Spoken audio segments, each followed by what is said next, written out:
Hi, everyone. Welcome back to the Geeky Waffle. My name is Hope Molinax. I am in charge today and your host, and I'm here with two of the creators of this very excellent, amazing comic book in my hand, Family Force 5. And welcome to the show, first and foremost. He is a comic book artist and character designer that has worked for animation studios such as Titmouse on projects like the upcoming Mighty Nein. Welcome to the show, Mr. Ainsworth Lin. Hello. And he is the creator of Disney's Amphibia and has worked on series like Gravity Falls and Big City Greens. Welcome back to the show, Mr. Matt Braley. Hey, happy to be here. I am just so excited to have you both here. Family Force 5 is amazing. I loved it so much, and I immediately went screaming at Matt in an email because it hurt my feelings so much. And just so listeners know, or viewers should know, the way that we're going to structure this is the first half of this conversation is going to be spoiler-free, spoiler-light, because we're going to talk about the book, but we will give you plenty of heads up before we get into the spoiler territory. So just so everyone knows. And in case someone doesn't know, hey, what is Family Force 5 even about? Yeah, so Family Force 5 is about a teen girl named Maise Shiraki who kind of just wants to be a normal teen, but her family has this secret responsibility to kind of like fight these horrifying aliens, and it's really cramping her style. So the whole book is really about Maise trying to find balance between what she wants and also like the heavy responsibility that comes with being part of this superhero family lineage. Both of you have worked in the animation industry for some time. So what made you want to do this as a comic book? So what made me want to do comic books specifically, and this one was my time in animation. I've been working at Disney for 11 plus years. And I was just feeling kind of like Maise, the main character, like a little choked by like the restrictions imposed upon me in terms of like the kind of content we could make. And I just was really itching to make like kind of something for a little bit of an older audience, like maybe teens, maybe something a little bit more like action show, anime adjacent, because like that's kind of like my one true love. I grew up watching things like Batman the Animated Series and Dragon Ball Z, and I was like, oh, I'd love to play in that space. What's really nice about comics is like that's not weird at all. You know what I mean? So like it was kind of a joy to work in a completely different medium because for the most part, like our editor was just so encouraging and amazing when it came to kind of like making the story high stakes and lots of action and big emotions, stuff that normally if you're working in like say kids TV, they'd be like, oh, whoa, this is a little too much. But like for comics, it's perfect. I mean, just personally, I was, in an animation industry, you kind of are allocated to specific roles and you kind of focus on those avenues that you kind of specialize in. And comics are kind of a way to just visualize any kind of story you have floating around your head, just kind of by yourself. It's a really easy medium to just start putting together all the ideas you have floating around and just putting it on paper and seeing it kind of move in a way. And yeah, just making your own stories, and it's just like fun. And I just happen to have some stuff that helped me get accepted for this specific comic book. And can I just say that you're also the colorist for this book? I should say that Matt is the writer and Ainsworth is the illustrator, but you're also the colorist as well. Mm-hmm. And that's, in mainstream comics, that's not always like the same thing. Usually you have a separate colorist. So doing double duties, I just have to say that this book is gorgeous. Oh, thank you. It is. There's several pages that just get so much emotion and life out of them. I'm going to give one right now of this one of just like Maise sitting there. It is just such a beautiful piece of work, and I just wanted to compliment you because there was a few times I like flipped the page and I just gasped because it was just such a gorgeous book. Thank you. Yeah. Back in school, I was mainly gearing for Viz Dev, so I guess that's where I kind of pulled the color aspect out of my bag of tricks here before I started focusing on character design. So yeah. For somebody who doesn't know, what is BizDev? Visual development. So it's kind of like you essentially do a lot of the early look development of a project. So we're designing how to do environments, how to do backgrounds, characters. It's just the early kind of like a lot of it's like pre-production kind of stuff before we even get the project going. You try and decide how the project's going to look, and it kind of encompasses everything. So VizDev artist kind of wears a lot of hats. Got it. Well, it definitely shows because, like I said, it's a stunning book.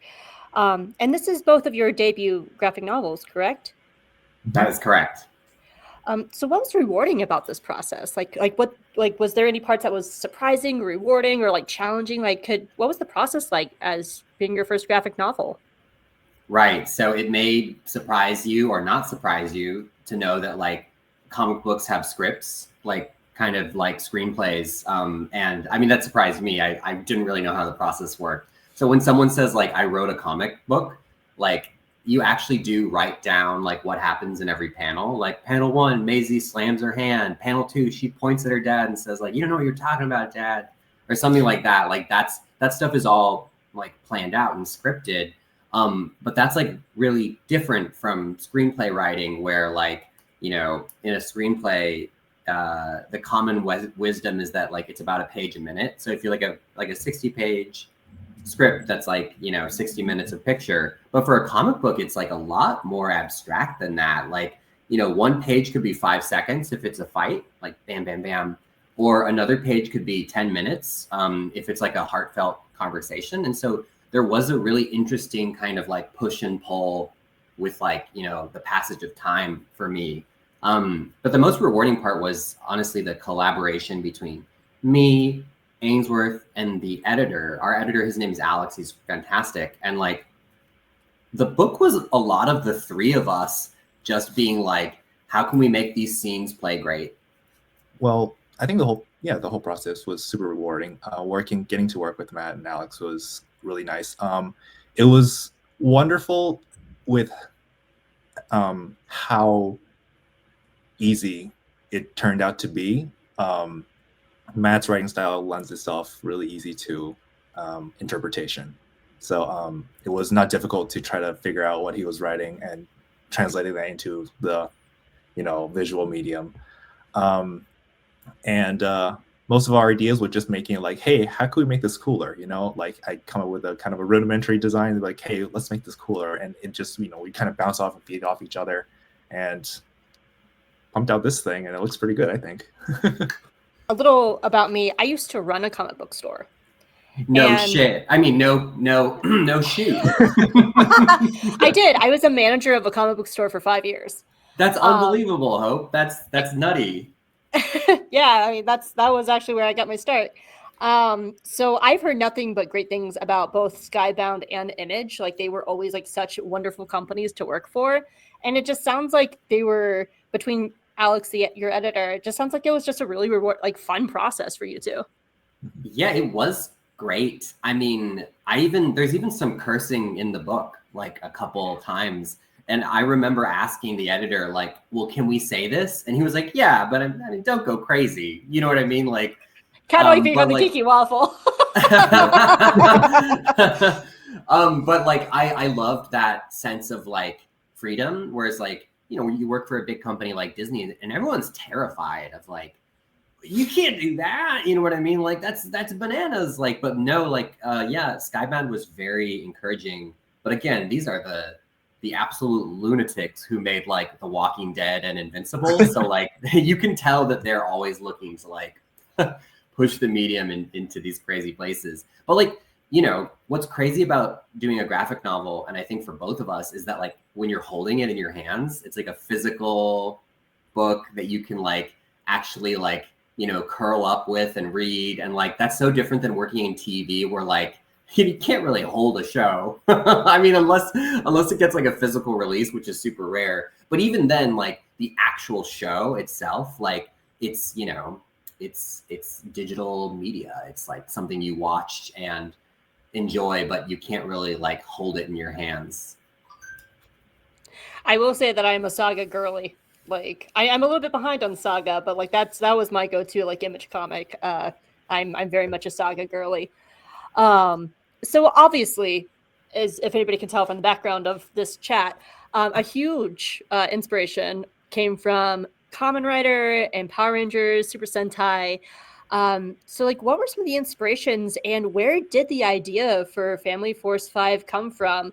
And what did you both like want to bring to this table of stories that you loved? Yeah, I mean, it is such a kind of combination of interests and things that I have like deep affection for. I grew up with Power Rangers, and like my whole life I've wanted to see a Power Rangers that like delved a little deeper into like character moments and into drama and high stakes. You know, like we've had a lot of fun kind of, well, the superhero genre in general has had like a lot of attention on it, like deconstructions and parodies and just big, huge, like, you know, tentpole movies in theaters. But I feel like the tokusatsu genre, like, you know, which Power Rangers comes from, hasn't really had its day in the sun like yet. I mean, not since 1995 or whatever, like, you know, that Power Rangers came out and it was obviously a huge phenomenon.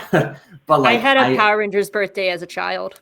yeah, I mean, you and me both. Like I got a fight in kindergarten over Power Rangers. Like I was there. It's hard to explain to like people, and especially viewers who are maybe a little younger.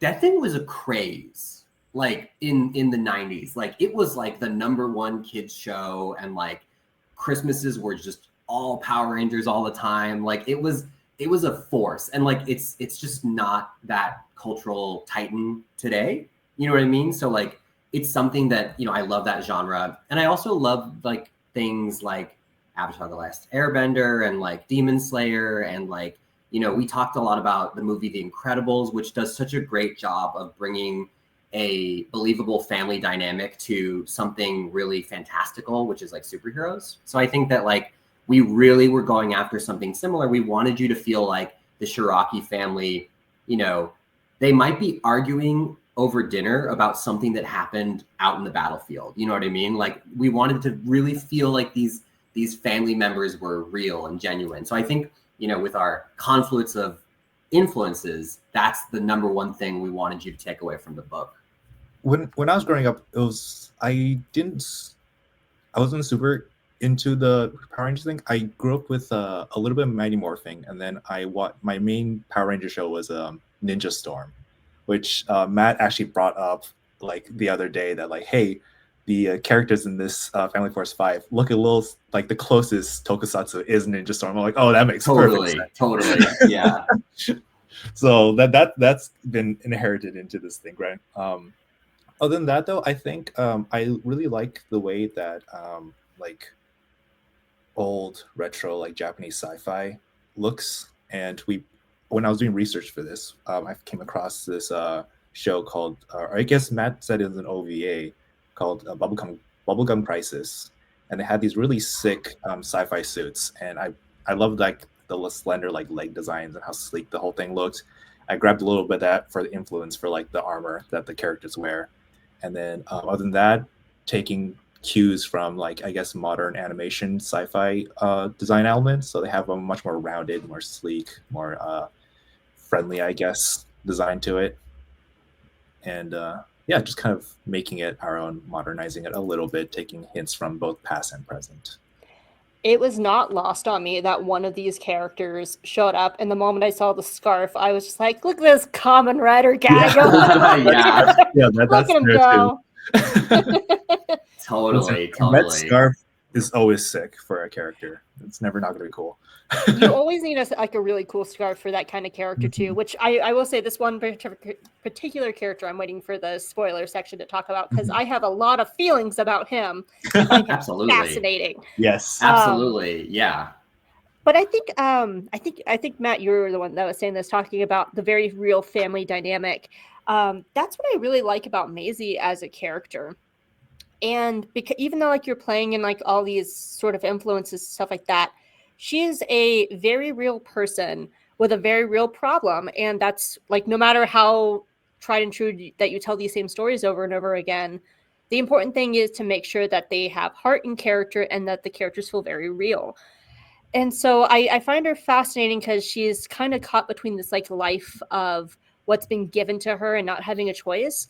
So can you talk a little bit about this legacy that Maisie has found herself in, and the weight of it? Because that is just what makes her so fascinating to me. Yeah, I totally agree. And like, you know, anytime you're writing characters, your greatest wish is for them just to feel like real people. You know, like when you get into discussions like on, let's say online discussions about you know, let's say you're on Reddit and you've seen this post, everyone's seen this post. Didn't the character writing seem a little inconsistent here or something like that? Like that's like incredibly common, just like in all media discussion. I feel like that means you sort of like the illusion was shattered for whatever reason. And it really felt like the writer was coming through and not the person, you know what I mean? That we're just trying to sell you on the idea that these are real people. Yeah. Media literacy is dead. It really is. It really is. It is really, yeah. I'm going to say this right now for those in the back. People, as in human beings, do not change in a linear fashion. They change in like a series of spirals where you go a little bit and you come back, and they kind of look like the retrograde planet in the sky. Like it's not linear. Please learn media literacy. All right, I'm getting off my soapbox. Continue. No, totally. I know what you mean though, like character regression. People will be like, I just feel like they've regressed. And it's like, you will regress in your life. Like as you, but yeah, so family is such an interesting thing, right? As a culture, we are so, we lift up the individual, American culture especially. Like, you know, we have this you know, success, and we also like, we kick our kids out when they're 18, you know what I mean? We want them to like go to college and then just become successful. And then suddenly they're supposed to be their own people. But I think what's so interesting about family is that like you can't pick it, you know what I mean? Like you are saddled with this group of people, sort of whether you like it or not. And like there's a lot of choices there that are nuanced. Like, you know, there's a lot of folks who are like, you know, when is the relationship salvageable? When isn't it? You know what I mean? And I think that for Maisie, the reality is she's a high schooler.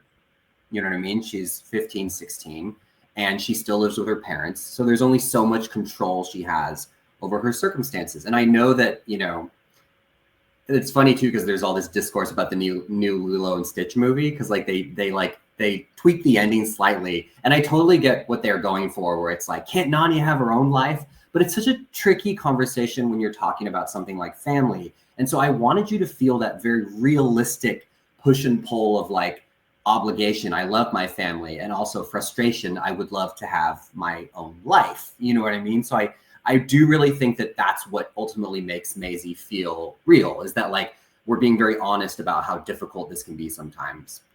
I would be absolutely remiss if I didn't talk about the third member of your crew, Jamie.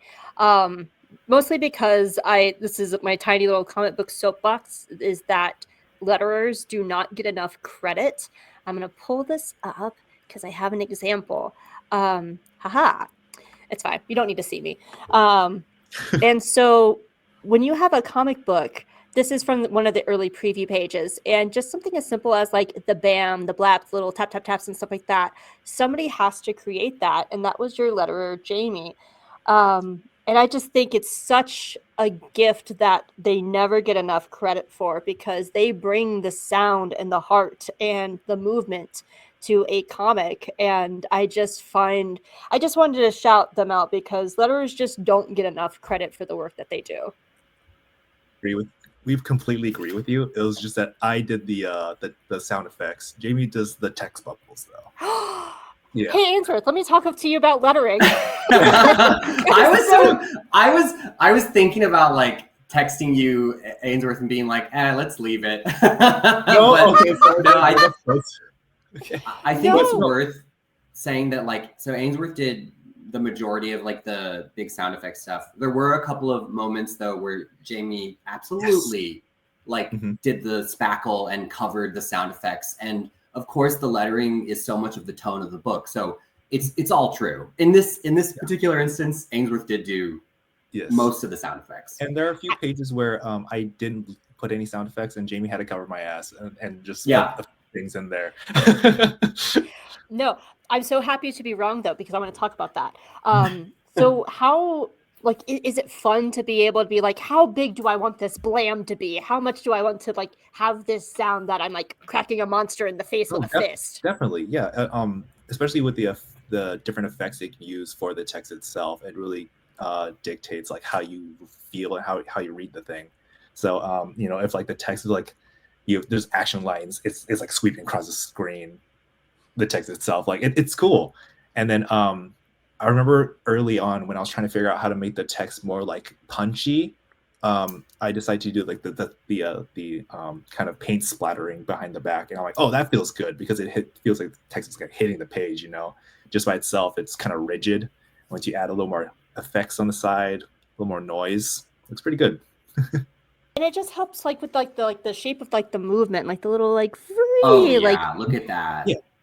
it's such a beautiful art skill that like people don't get enough credit for by adding like in the sound effects. And I just had to shout it out because it's one of my personal favorite parts. Like when you say that like you can hear the page, like a good letterer lets you hear the page.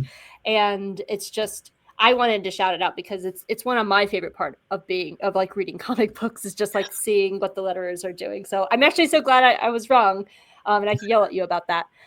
I mean, it sounds like, you know, this could be a conversation too about job creep. You know what I mean? Where it's like one person has to do like all this stuff now, but it used to be kind of like separate arts, you know, but anyway. So before we started recording, I heard that there was one of the questions I had asked was it Family Force 5 or Family Force V? And Ainsworth told me a story about a particular band of why it had to be stylized this way. So what is that about? No, it wasn't. The band's existence didn't cause us to stylize it that way. We went with the V because it looked cool. It's has a nice little V shape. A lot of like old retro like sci-fi anime and stuff have a V stylization. We actually had a conversation of changing it to Go from the Japanese alphabet, kanji. I don't know. It's yeah, no, that's the how you say 5 in Japanese. Yeah, because you know it's kind of cool hearing Family Force Go. You know. Yeah, that would have been like go, but also like go is 5 in Japanese. So and then we did talk about making it a big 5 as well. Big 5. We settled with V, and then when it came out, we saw comments talking about the band, and we're like, "What is this?" Yeah, did you know about this Christian rock band? And we did not. We'd never heard of it. And the band was what, called Family Force V or Family Force 5 or something? It was called Family Force 5 with a big 5. So it's really good that we ended up playing with the so V. Funny. It's I'm pretty impressed funny. it got through so many of us without anyone realizing. Yeah, I guess we just never Googled it as we were working on it, which is funny because, you know, I mean, you know. That's right. Google AI would have probably told you wrong anyway, so. Hey, and, you know, kudos to them. They're popular enough that anytime something similar comes around, their fans are like, hey. So before we move out of the spoiler-free, spoiler-light side of things, what can you tease about like the future of where the stories could go? Like, so like book 1's out, but what can you tease that might make people go, all right, I'm going to jump on book 1 because I want to see where this goes? Yeah, so there's 2 things to tease. One is that we have kind of like an ongoing conspiracy / sci-fi mystery element that I think that in the last page of this book, you'll be left with a kind of like foreboding kind of like, wait, what's going on here? So if you like things like the Twilight Zone, I think you should check it out because we have some fun places to take this story that will be very surprising and kind of like twisty. But then the second part is just that in the premise of the book, you know, we talk about this big family that basically, you know, the original 5 Moon Troopers, they started families and branches in different countries. So like you'll have a branch in Paris or you'll have a branch in Lebanon. And like, it would be so cool to meet those other branches, like in future books. Like to me, that is like the coolest promise from like, you know, a design perspective, from like a character writing perspective. So I hope that we get to make more books so that we get to meet what is probably an extremely eccentric and like big family. I guess I've already snuck in a few things in the first volume already about like potential things. I mean, Matt's already written it out, and I boarded out a few things, like potential characters. We see snippets of. Would this be a spoiler? The leaders of the different branches. No, that's not a spoiler. That's, I think, like the family heads. Yeah. Yeah. We get to see a little preview of like the family heads. Those weren't in the script, but I decided to throw them in there because I was like, oh, we can get started on this already, you know. And yeah, I think that's mainly it. Other than the general world building, someone brought up how sterile and mall-like the LA kind of looks. I'm like, oh, that works out pretty well actually for all intents and purposes. So yeah. So, viewers, we are about to move into the spoiler section of things. So before we go in that way, I do want to say that Family Forest 5 is available currently in local comic book stores. Yes. So definitely support your LCSs because those are my favorites. And then it will be available everywhere on June 10th. Yes, so that's like Amazon, Barnes & Noble. So grab it now, and we are now moving into the spoiler section. I'm about to come right out and, as we say, professionally yell at these two for hurting my feelings. Go for it. We deserve it. All right, so 3, 2, 1, spoiler time. First of all, chapter 3 is very mean.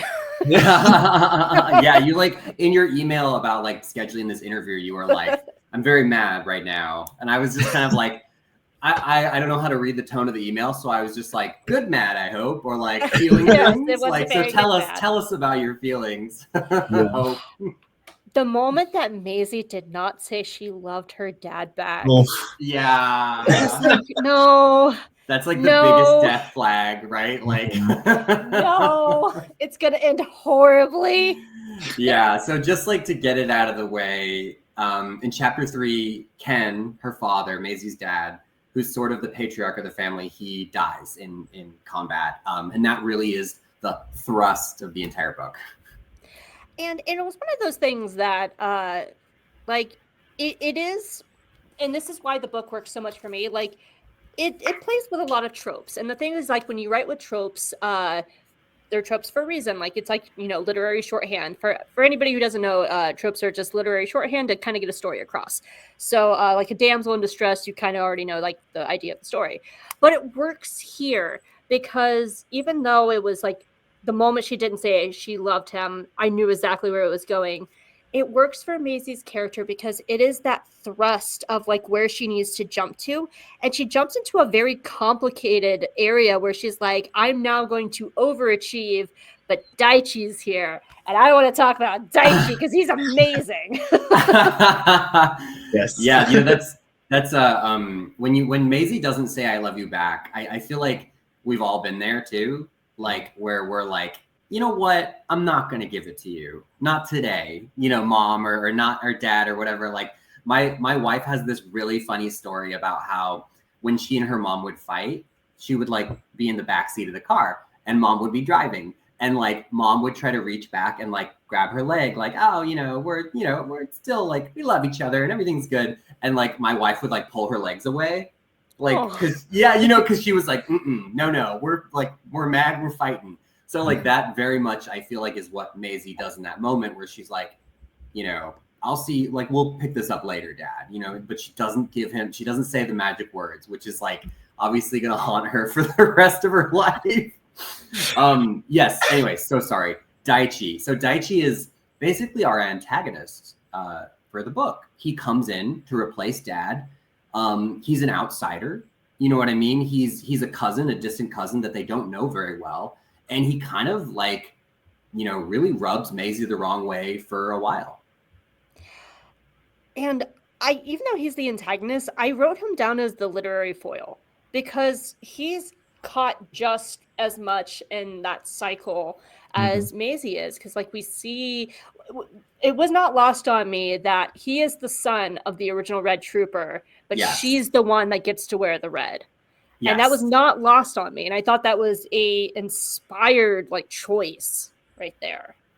Yeah, I think, you know, when I first conceived of this book, one of like the things that I was just like, this is going to be the sickest thing if like the colors mean something. It's going to mean like if the colors actually mean something, then like everything is going to work. You know what I mean? Like everything's going to click into place. So when Maise wears the red suit at the end, you know, during the climax, and she shows up and she catches mom in the moon, and like and Ainsworth, it's just such a beautiful scene. That's like my favorite part of the book, where you like turn the page and like she's got her, you know what I mean? And like she's wearing the color that is like basically her father and his legacy. And then of course she's waking up Daichi, who was unconscious, and there he is talking to a red moon trooper who has like significance to him as well, because you're right, his father was the original red trooper. So there's a lot of like fun color stuff, as there should be for like a Power Rangers spoof or parody, you know.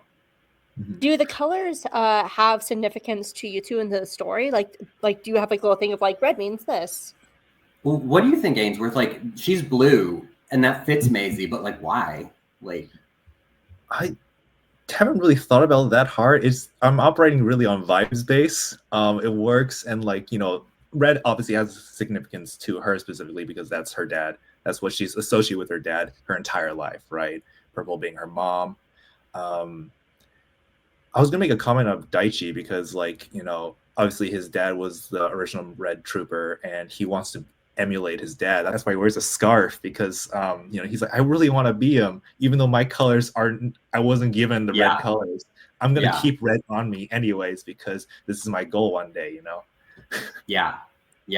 Oh, and you know, for people who are really locked in and are really picking up the details, that Ainsworth has done such an amazing job too of some really like subtle storytelling. Like, so Maise's grandmother, who started the LA branch, actually was the Blue Trooper. So Maise is Maise is now the Blue Trooper. And so if you go back to the beginning and you see Maise's grandmother doing a little pinky promise with her son, who ostensibly is Ken, you'll see that she has like a little scar on her mouth.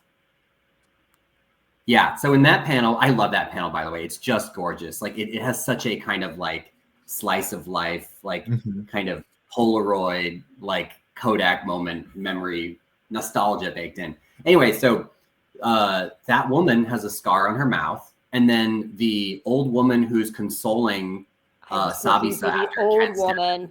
There she is. Because I was wondering about her. She has the same scar. So that's grandma. That stuff. And she was the Blue Trooper. Maisie's the Blue Trooper. Again, you're just feeling the lineage, I guess, kind of all going through them. We don't spell it out, but contextually. So we have the original troopers here, right? And generally, when you do these characters, you want to have them wear the colors that they actually are. So we have all the siblings here with their colors. And then when we transition to LA, we have Maisie's grandma wearing a blue hoodie. In the blue. Yeah, and we also have her blue helmet there. And we see, you know, little Ken wearing, Ken actually adopts blue, at least in my head canon right now, because once Maisie's grandma picks up the leader of the US branch, she becomes the Red Trooper, because that's kind of the leader, and Ken adopts the blue. And then he passes it down to Maise, his firstborn. There you go. Man, this is some deep, nerdy stuff. We're gonna get into like color theory in a minute. You guys. Yeah. But I think the takeaway though is like the colors weren't like done thoughtlessly. We were like, what does red mean? What does blue mean? And then, you know, obviously purple, green, and yellow are the ones left for the other family members. Maybe we can create mythology from that. I was going to say color association, at least personally, is such a like, it depends on how like you lived your life and like how you associate with things that you've experienced, right? So like, example, I associate the color green with the number 5, arbitrary, but it works in my head. Someone else might say green is red, you know. And so these characters, they see these colors with people they love, and they associate with different values and, you know, traits that these characters might have and what they want to emulate. So it's very personal to these characters, I guess. It's not an overarching like, this means this means this. It's very fluid. I also noticed as we were just talking, because I was just looking down, that Ken has a gold moon and everybody else has silver, so he's the leader. So the gold. I just noticed it. Yes. The gold horn is the leader. Mm-hmm. And it's such a nice detail. Yeah, there's some cool stuff in there. Yeah. Well, one of my favorite things about Daichi too is that once he assumes the leadership role, so you'll notice that Ken only has the gold crest, everything else is silver, right? He doesn't really mind distinguishing himself further than the mandatory distinction. And then when Daichi shows up, he puts gold all over his torso. He's got the gold crest, he's got a gold emblem, he's got gold armbands. He's like, I'm the leader. It's me. I'm the golden boy. I'm the one who golds. He's blinged out. Yeah.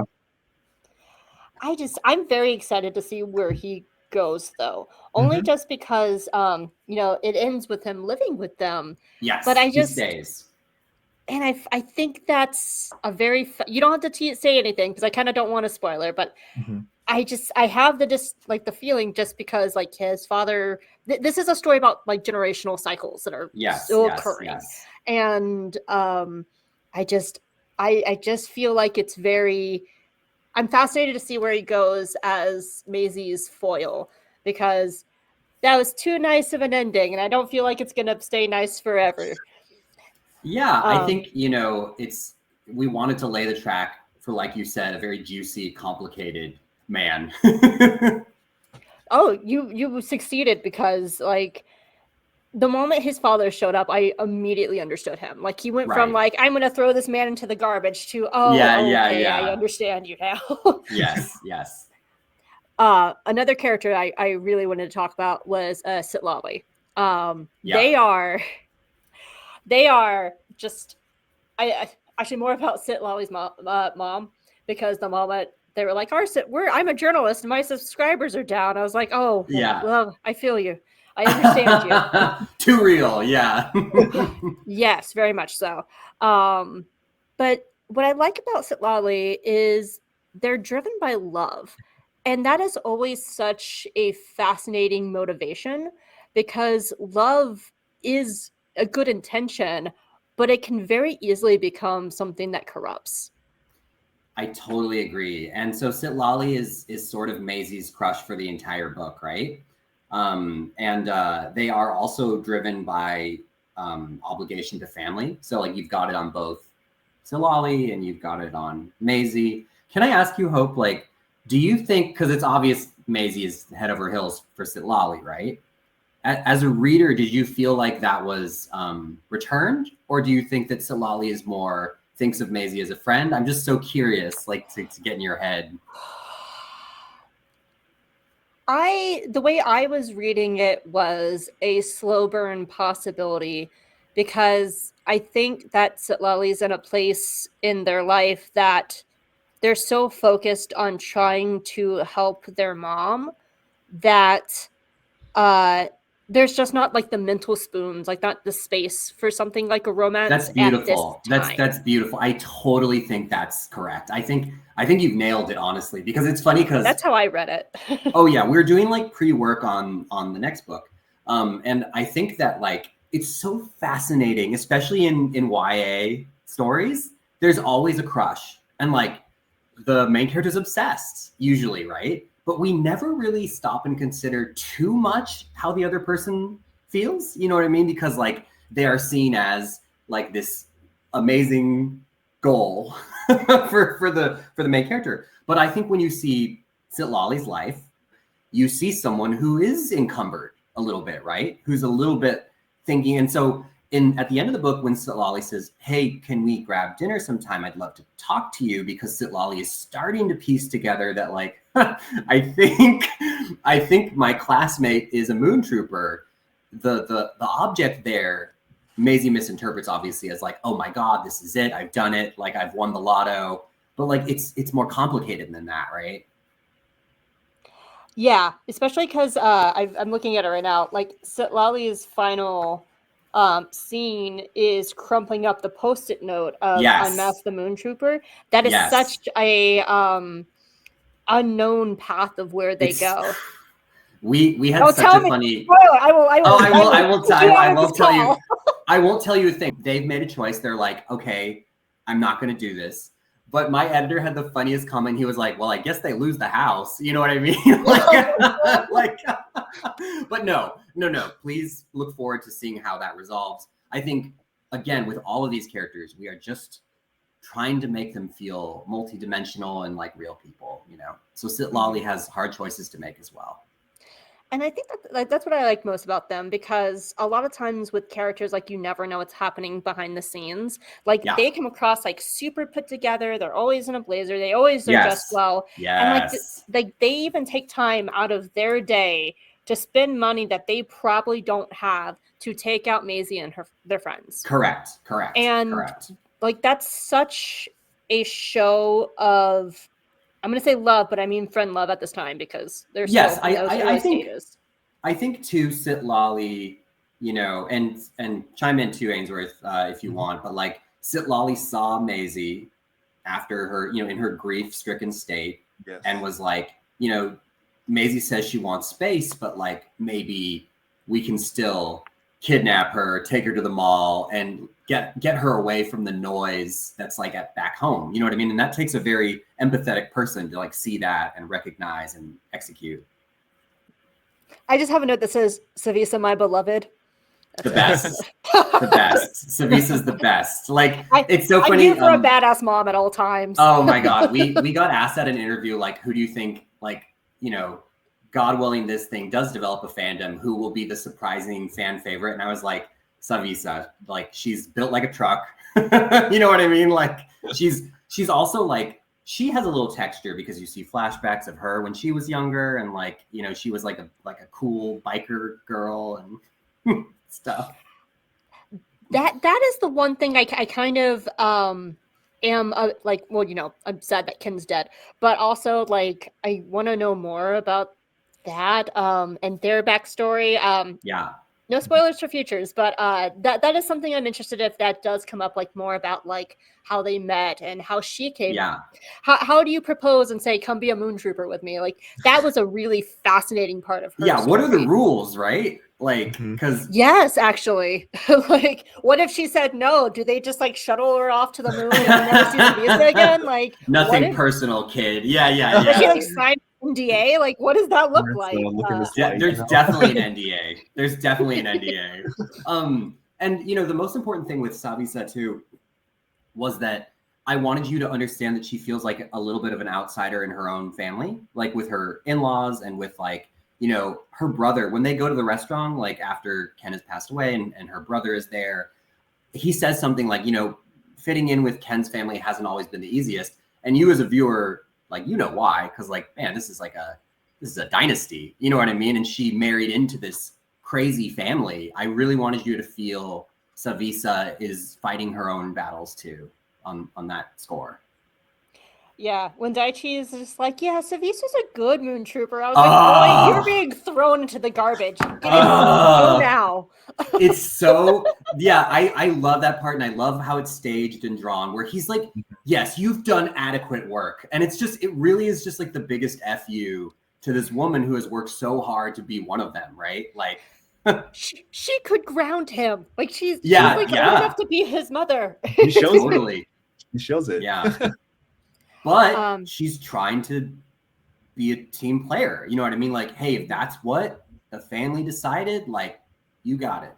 But I do also think that's the moment where like it really endeared Savisa to me as well too, because like she's clearly still grieving, and this is her husband's family. Yes. So that was probably the moment that her stepping to the side, like, she has to be tired, you know. Oh my God. And three kids. It's so sticky. And my editor brings this up too. He's like, the interfamily politics is like so appealing. Like, what is going on in this family? Yeah. So I have to talk about the last page, because throughout the book I was like, Mooney, you sus. Mooney, you're a sus little robot. Yeah. Wait, really? Wait, even at the beginning you were like, I don't know about this guy. Maybe it's just me and I just don't trust any AI at this point in my life. I see. It's also really just your sci-fi experience. You're like, yeah. But actually, the one thing that is I'm not sure about Mooney is actually his description, because it says that no one's sure if this is a bug or a feature. And I'm not sure if the Mooney that we see at the end is our Mooney that we've had the whole time, and if there are like two Moonies and like one likes Yes. humans and the other one doesn't. So that is a very fascinating thread that I'm Right. interested to Well, see where it goes. Mooney's like, regardless, Mooney is a piece of something. You know, he's a piece Mhm. of something bigger. Yes. It felt very like Hordak and She-Ra and the Princesses of Power to me. Yes. Like Yes. you think yes. that you have one little big bad, but there's actually bigger big bads out there. Yes. Um, we really wanted you to leave this book with this unsettling feeling of like, I think we're mixed up in something. You know, like. And all the little monsters in the back too. I think that was the best way to end the book, because it feels like it could have like wrapped up here. Like this feels like it could have been Yes. a standalone novel. Yep. It was perfect, and then you have that very last stinger of a page, and it made me go, okay, now I want to see it. Like I wanted to see where it went anyway, but now I like really want to see where it goes. And you know, I begged actually for those profiles in the beginning. I was like, oh, we need these because like they're such a useful storytelling tool. You know what I mean? Like, and they also help readers like, what was that character's name again? They can like flip to the front, and my favorite graphic novels have that kind of thing. And the one for the moon computer, the entry says like, it cleaned up our air and improved our society. Like, isn't that great? That's like obviously a flag, like a red flag. Like if you know any sci-fi and you're like reading that character profile, I feel like I'm winking like pretty heavily at you. Like, hey man. Yeah. But like, I think for readers who don't have a lot of sci-fi experience, I think that's going to be really surprising and fun to find out. This does feel like maybe like a YA's like for sci-fi, where it would be a really good intro to that kind of storytelling. Because the moon ship just shows up out of nowhere and just picks 5 random people to save the world. Yeah, let's unpack that, right? Right. Creatures from Japan. Yeah, and also Sorry, another alien shows up. Like, what are the odds? Right. And I just have to say that like the splash pages are great, and I really do love the design on the Mazuka. Like they're so awesome. cool. I want to see like a tiny cat one. Like how do we domesticate these? Because some of them are kind of cute. Hey, I mean, no comment, but I mean, I this think thing scares me. Yes, that's the best. That's like H.R. Geiger one. Yeah, he scares me. I love that design. When they were in the mall and they had that moment where they were eating the gel, I actually thought the story was going to go like, are they eating it and now we're poisoning the human race? Oh no! Oh, do you mean, you know what that reminds me of? Like Snowpiercer, where they're like eating the cockroach bars. Do you guys remember? Oh yes. Well, because it's like black too, and so they And then Maise has the moment. I was like, they're slowly poisoning the human race, and everyone's going to turn into this. That is an insane theory, and I love it. That is so cool. It did not go the way I thought it was going to go, but yeah, it's maybe a good thing. Yeah. So as we wrap up, is there anything that like you two wanted to talk about that you just haven't had the chance to like gush about the book so far? Like. I think that there is something so fun about a multicultural family like this that is like they're Thai, they're Japanese, but they live in Los Angeles. I really think there's nothing more American than this. Do you know what I mean? So like, anyway, I hope people see their own families in these characters. Been through everything already. How are these most? Oh, the robot's awesome. The like. Oh, you know what? Yes, your Megazord. Yeah, he's awesome. So cool. It was. That page is so good. Stuff in it, but like, I love. We're all holding it up like, so good. I know. I love drawing this thing. I remember when we were talking about this thing. We were looking at other mechs, and Matt referenced Unit 1 from Evangelion, and definitely had included some references in that. So in episode 1, when Unit 1 jumps over that first angel it fights, or jumps up dodging an attack, that's like ripped straight from it, the kind of beast shield. I know exactly what you're talking about with the feet. Yeah, So because when we were talking about this thing, we were like, make this more animalistic, more bestial, make it like kind of like make it look like the bad guy. Part of the thing that we had for this was, so in the original drawings of the mech, I was doing like Pacific Rim kind of like General Voltron looking like big strong dude with big shoulder armor kind of design. And Matt was like, we want to make it more special. Let's change. Let's do some stuff. Matt did some sketches, and he drew this like this crescent head shape, this kind of like insectoid Hollow Knight-esque thing, and I fell in love immediately. I was like, okay, we're rolling with this. Put a General Grievous body on it, and I was like, we're like done. Yeah, ship it. a General Grievous. Yeah. And I that's hope the it takes contrast off with it, because I need a toy of it, like on my Yeah. Oh, desk. that'd be amazing. Well, I love too that like if this robot is a little scary looking, and like you said, Ainsworth, if it's like don't make it look like a good guy, I think that really helps with like what the kind of storytelling that we are looking to do with this world. You know, like they're like who's good, who's bad. Maybe it's all upside down. We'll find out. Yeah, and I even like recycled that kind of original like hero silhouette of like the big shoulder and stuff for the main bad Mazuko, the final evolution, where it's much more bulky and it's got the giant pauldrons and everything. Perfect. Yeah, that thing looks like like Michael Bay Megatron, you know? Yeah, it does. Yeah, just made of rocks and steel. Yeah. You just made me like realize something though, as I'm looking at the sequence of events in this, is by saying like don't make the like making the good guy look like it was possibly the bad guy. Yeah. Robot. You flip the page, and the very next page is this very evil looking of Daichi's dad. Yes. And yes. to go back to the Yes, what we said at the very beginning is like the original Moon Troopers are something I'm very fascinated in. Like I want to learn. I think that's what I like about this book too. Is like once you wrap up Maise stories, you guys could go back and do a prequel story. You guys could like totally do any of the other families, and it's just such a lush world. The world is lush and vibrant, and there's so many places you could like grab this one random assistant to Mr. Moon Trooper #1, and like what's her story to be like the assistant of the original Moon Trooper? Like, yeah. This is such a success of a book, you two. You're too sweet. Yeah, we could, if we were crazy, like absolutely nutty, book 2 would just be a different family. Just a completely different family, like in a different country. Wouldn't that be just wild? You know what I mean? Like, I mean, I've read series like that before. I'm not gonna lie, where it's like everyone's got a different thing, and then you have like the Avengers book with the all. I mean, that's what the Avengers did. Yeah, and have like book 6 be like the group. You could totally do that. But I just have to say, like, congratulations on this book, guys. It is thank you. Such a joy. It's so beautiful. The characters are wonderful. When N.D. Stevenson said on the front of the book, this book has it all. He's right. It does. We really appreciated that quote, Andy. Thank you. And I just had a blast reading it. I cannot wait for the next one to come out. Like I could not put it down. Oh, thank you. Yeah, I mean, and thanks for helping us get the word out.